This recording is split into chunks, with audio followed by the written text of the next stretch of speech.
We're going to look at another aspect of the assignment statement that can sometimes be a little tricky. So for example, let's say that we've gone to the store and we've bought 10 apples.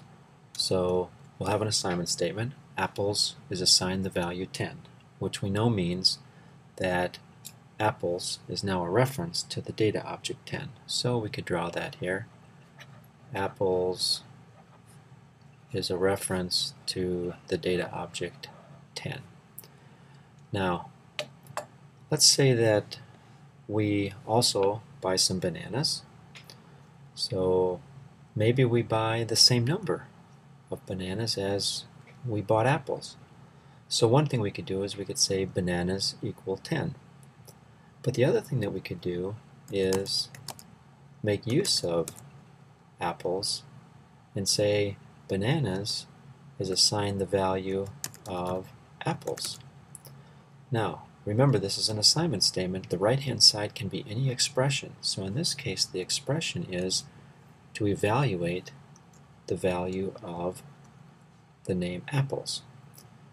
So when I do this, the value of bananas is also 10. Now, pictorially, what happens, of course, is that bananas is now going to refer to the result of evaluating apples. Well, what happens when we evaluate apples? When we evaluate apples, we get a reference to this data object 10. So what this means now is that bananas is going to be a reference to that same data object. And what's really important to notice here is that we now have two names, apples and bananas, for the same data object, and that's perfectly fine in Python. We can have a data object that has many different names, and the way that you give a name to a data object is through the assignment statement.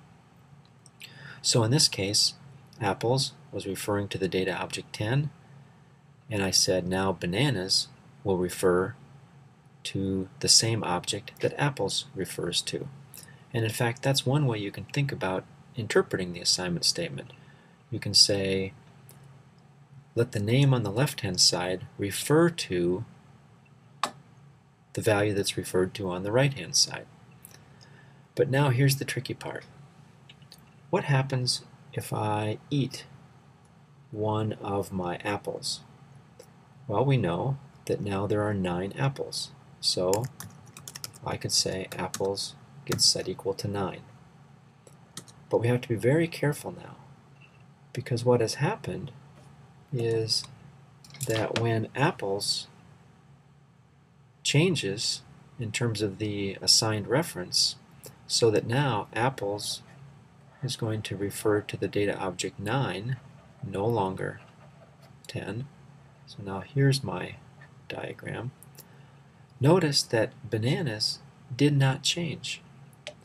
In other words, just because we ate one of our apples does not mean that we also ate one of our bananas. Even though bananas was assigned to refer to the same object that apples referred to, this is once again a point-in-time evaluation and assignment. And so the value of bananas will still be 10. The value of apples has been changed to 9. So it's perfectly fine to have many different references to the same object, but if you change one of those references, it does not change the rest of the references. Changing one leaves the others as they were before.